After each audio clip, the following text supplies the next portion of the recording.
Olá pessoal, tudo bem?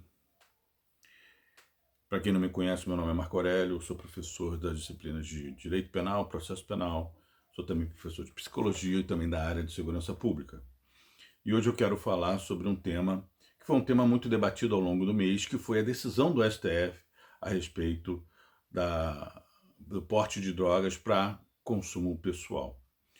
Todos já sabem, foi amplamente divulgado aí pela internet, várias pessoas debateram a respeito desse tema, né? E já foi muito bem explicado que o que o STF fez foi descriminalizar o porte de drogas para consumo pessoal de cannabis, de maconha, né? O que acontece? A gente antes tinha a Lei 6368 que previa pena de prisão para o usuário de drogas. Isso incomodou durante muito tempo por causa de uma série de princípios de direito penal, da autolesão, princípios da liberdade individual, várias discussões. Então, a lei mais recente, a Lei 11.343, ela acabou optando em não aplicar mais pena privativa de liberdade para o usuário de drogas. Acontece que havia ainda uma discussão dentro da doutrina qual era a natureza, então, daquelas sanções. Advertência sobre os efeitos da droga, demonstração verbal, enfim, qual era a natureza dessas sanções, já que elas não havia previsão dela nos dispositivos do Código Penal, que falava o que é pena, né? Isso foi muito discutido e o STF resolve isso agora. O STF diz que não tem natureza penal, mas uma natureza de direito administrativo. Mas mantém todos os processos, todos os procedimentos, inclusive com a participação do judiciário na hora de arbitrar essas sanções.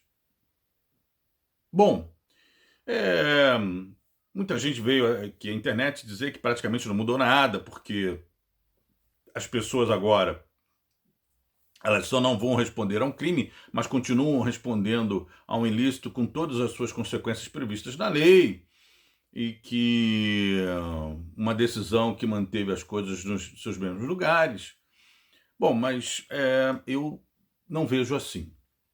Eu acho que essa decisão do STF, ela, obviamente, no que se refere à esfera penal, ela impactou muito pouco, porque as pessoas que porventura estivessem na fase de execução penal e tivessem sido presas por ter maconha na quantidade de 40 gramas, elas poderiam, obviamente, ter sua pena extinta. Isso se não houverem outras circunstâncias que indicam a prática de traficância, porque as exceções previstas nessa decisão. Mas o que acontece aqui é que, no que se refere à esfera penal, nessa distinção entre traficante e usuário, realmente não houve grande distinção.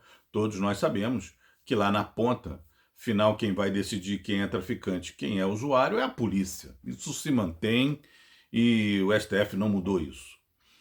Mas o que acontece, e provavelmente vai acontecer, que tem relação direta com essa decisão do STF, é que, prestem atenção, quando o STF diz que não é mais crime, não tem natureza penal, ele acaba por tirar da competência da União, né, a exclusividade de legislar sobre essa matéria. Por quê?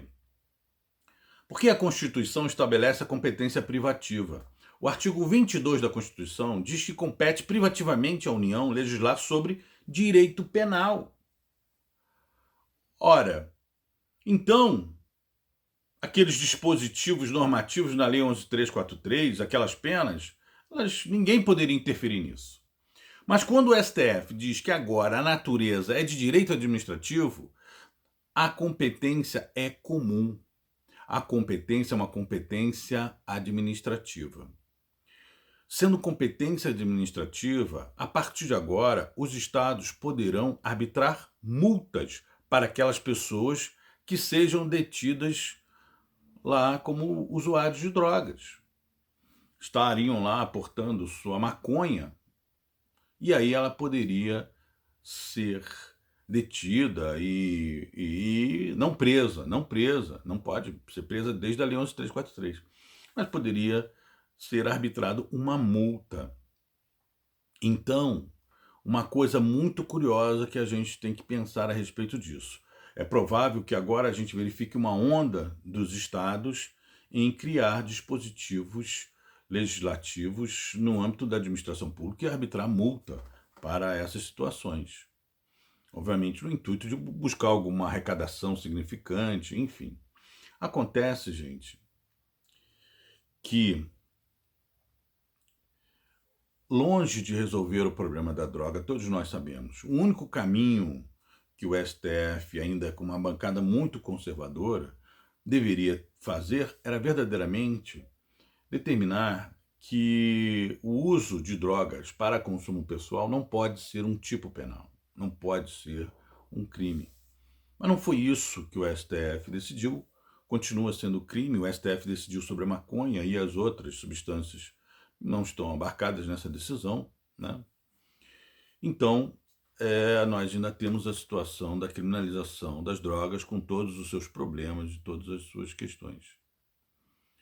Importante a gente entender que há uma discussão muito grande sobre a liberação das drogas. Nos países em que o consumo de maconha, por exemplo, foi liberado, o mercado abraçou essa questão e criou aí uma série de mercados disso, e o Estado ganha com a tributação disso. Me parece que aqui no Brasil a coisa se opera de uma outra lógica, né? Como o STF não diz, né, que passa a ser lícito o uso da cannabis, mas ainda é um ilícito, então ele não há aí a possibilidade ainda do mercado explorar esse nicho e começar aí um processo de industrialização e comercialização da cannabis.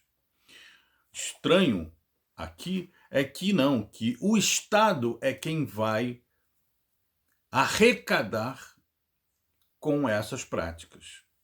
Ou seja, não é uma visão liberal, não é uma visão liberal dessa situação, porque ao invés do mercado fazer a exploração e exercer uma atividade econômica sobre isso, quem vai arrecadar vai ser o Estado, quando os estados começarem a arbitrar multa para essas situações. Bom, gente, eu espero que eu trago aqui alguma reflexão diferenciada do que se tem ouvido por aí. Espero que vocês tenham gostado. Se puder, curte, comente e compartilhe, como todos que estão na rede pedem. Forte abraço.